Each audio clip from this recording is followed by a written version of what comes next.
Welcome. आज के इस एक्सप्लेनर में हम एक ऐसे टॉपिक पर बात करने वाले हैं जो है तो थोड़ा कॉम्प्लेक्स, लेकिन ट्रस्ट मी बहुत ही ज्यादा दिलचस्प है। हमारे इस कलरफुल और एनिमेटेड सफर में हम जानेंगे कि भारत, जी हाँ, इतनी विशाल आबादी वाला हमारा देश आखिर अपना पेट कैसे भरता है। हम बात कर रहे हैं फूड सिक्योरिटी यानी खाद्य सुरक्षा की। मतलब खेत से लेकर करोड़ों लोगों की थाली तक खाना पहुंचने का ये पूरा सिस्टम काम कैसे करता है। चलिए डिकोड करते हैं। अब सबसे पहला सवाल जो दिमाग में आता है, क्या फूड सिक्योरिटी का मतलब सिर्फ इतना है कि हमें दिन में 2 वक्त का खाना मिल जाए? आमतौर पे लोग यही सोचते हैं, है ना, कि अगर प्लेट में खाना है तो सब सेट है। लेकिन असल में कहानी इससे कहीं ज्यादा गहरी है। जरा सोचिए, अगर अचानक कोई प्राकृतिक आपदा आ जाए या कोई बड़ा संकट खड़ा हो जाए, तब क्या होगा? सिर्फ आज की 2 रोटियां काफी नहीं हैं। तो आज के इस एक्सप्लेनर में हमारा सफर कुछ इस तरह रहेगा।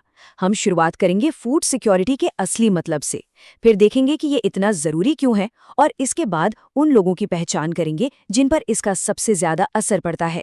फिर हम भारत की रणनीति के पिलर्स और पब्लिक डिस्ट्रीब्यूशन सिस्टम के पूरे इवोल्यूशन को समझेंगे। तो चलिए पहले पड़ाव से शुरू करते हैं। खाद्य सुरक्षा के असल मायने क्या हैं? फूड सिक्योरिटी को अगर हम डिकोड करें तो ये मुख्य रूप से 3 ए पर टिकी है। पहला ए है अवेलेबिलिटी यानी उपलब्धता। मतलब देश के अंदर पर्याप्त अनाज पैदा होना चाहिए और उसका स्टॉक भी होना चाहिए। दूसरा ए है एक्सेसिबिलिटी। आसान भाषा में कहें तो खाना हर इंसान की पहुंच में होना चाहिए। और तीसरा, जो शायद सबसे ज्यादा अहम है, अफोर्डेबिलिटी। यानी लोगों की जेब में इतना पैसा तो होना ही चाहिए कि वो सिर्फ कोई भी खाना नहीं बल्कि सुरक्षित और पौष्टिक खाना खरीद सके। तो बॉटम लाइन ये है कि खाना सिर्फ मौजूद नहीं होना चाहिए बल्कि वो पौष्टिक और खरीदने लायक भी होना चाहिए। आगे बढ़ते हैं हमारे दूसरे सेक्शन की तरफ। फूड सिक्योरिटी आखिर इतनी मैटर क्यों करती है? स्क्रीन पर दिख रहा ये नंबर वाकई डराने वाला है। 30 लाख। जी हाँ, 1943 के बंगाल अकाल के दौरान करीब 30 लाख लोगों ने भूखमरी से अपनी जान गंवा दी थी। ये इतिहास का वो काला पन्ना है जो हमें चीख चीख कर याद दिलाता है कि जब हमारी खाद्य प्रणालियां या फूड सिस्टम्स फेल होते हैं तो उसके नतीजे कितने भयानक हो सकते हैं। आपदाओं के वक्त जो लोग आम दिनों में बिल्कुल ठीक होते हैं, वो भी रातों रात दाने दाने को मोहताज हो सकते हैं। इसीलिए एक मजबूत सिस्टम का होना कोई लग्जरी नहीं बल्कि हमारी सबसे बड़ी जरूरत है।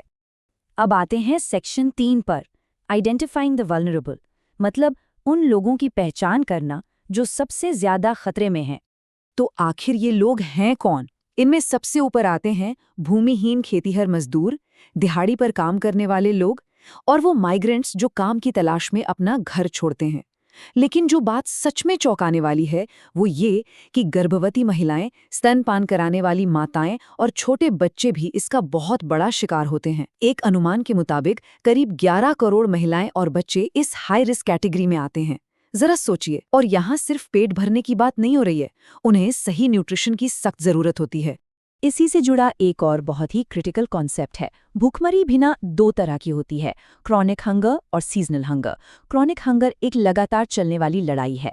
ये लगातार कम आय की वजह से होती है, जहां इंसान को लंबे समय तक सही पोषण नहीं मिल पाता। दूसरी तरफ है सीजनल या मौसमी भूखमरी, जो एग्रीकल्चरल साइकिल से जुड़ी है। जैसे जब खेतों में कोई काम नहीं होता, यानी ऑफ सीजन में दिहाड़ी मजदूरों को कुछ महीनों के लिए भूखे रहने को मजबूर होना पड़ता है। अब बढ़ते हैं चौथे हिस्से की ओर। आज़ादी के बाद भारत ने इन चुनौतियों का डटकर सामना कैसे किया? चलिए समझते हैं हमारी रणनीति के मुख्य पिलर्स को। आपको याद होगा, इसमें सबसे बड़ा गेम चेंजर साबित हुई थी हरित क्रांति यानी ग्रीन रेवोल्यूशन। इसने गेहूं और चावल जैसे अनाजों का प्रोडक्शन इतने मैसिव स्केल पर बढ़ाया कि हम आत्मनिर्भर बन गए। खास तौर पर पंजाब और हरियाणा जैसे राज्यों ने तो कमाल ही कर दिया। वहां इतना ज्यादा अनाज पैदा हुआ कि हमारे पास अपनी जरूरत से ज्यादा यानी एक बड़ा सरप्लस स्टॉक तैयार हो गया। अब ये पूरा सिस्टम कैसे काम करता है, इसे इस पाइपलाइन से समझते हैं। देखिए, सबसे पहले किसान अपना सरप्लस गेहूं और चावल हार्वेस्ट करते हैं। फिर पिक्चर में आती है फूड कॉर्पोरेशन ऑफ इंडिया यानी एफसीआई। एफसीआई किसानों से एक फिक्स्ड रेट पर अनाज खरीदती है, जिसे हम मिनिमम सपोर्ट प्राइस या एमएसपी कहते हैं। फिर इस खरीदे गए अनाज को बड़े बड़े सरकारी गोदामों में सेफ रखा जाता है। यही हमारा बफर स्टॉक है। और फाइनली इस अनाज को उन इलाकों में भेजा जाता है जहां इसकी कमी है और वो भी मार्केट रेट से बहुत ही कम कीमत पर, जिसे इश्यू प्राइस कहा जाता है ना कमाल का सिस्टम। अब आते हैं सेक्शन 5 पर। बफर स्टॉक तो बन गया, लेकिन ये लोगों तक पहुंचता कैसे है? यहाँ एंट्री होती है पब्लिक डिस्ट्रीब्यूशन सिस्टम की। पब्लिक डिस्ट्रीब्यूशन सिस्टम यानी पीडीएस, आसान भाषा में कहें तो ये सरकार द्वारा चलाई जा रही उचित मूल्य की दुकानों या फेयर प्राइस शॉप्स का एक बहुत बड़ा नेटवर्क है।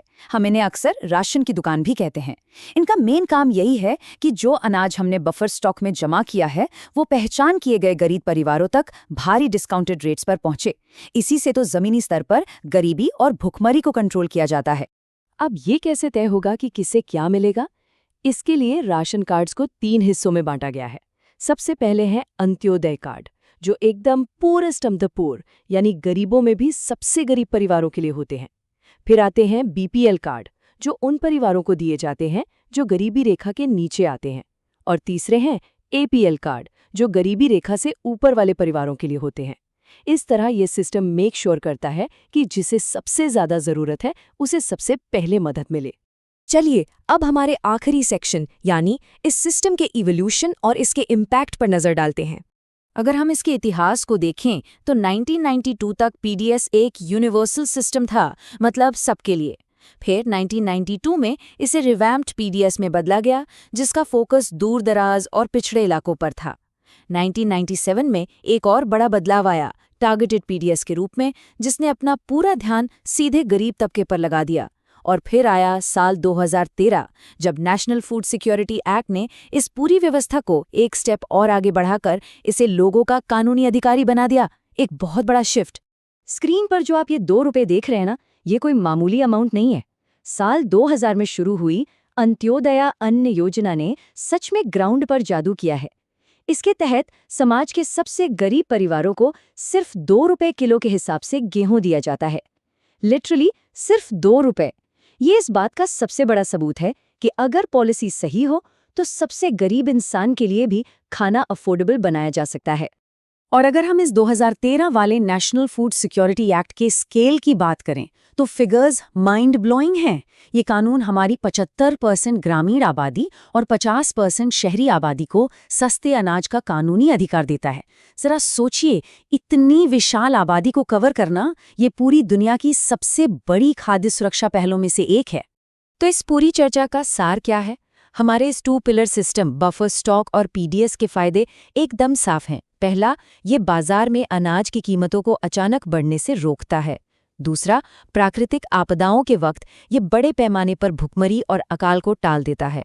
और सबसे ज़रूरी बात, ये देश के सबसे गरीब परिवारों की थाली तक खाना पहुंचाना मुमकिन बनाता है।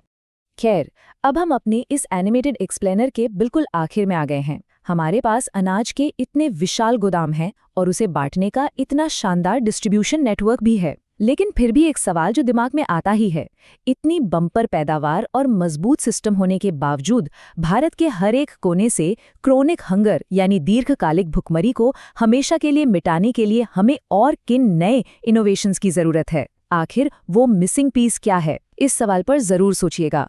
आज की हमारी ये चर्चा यहीं खत्म होती है। सीखते रहिए और हाँ, इन जरूरी मुद्दों पर विचार करना मत छोड़िएगा।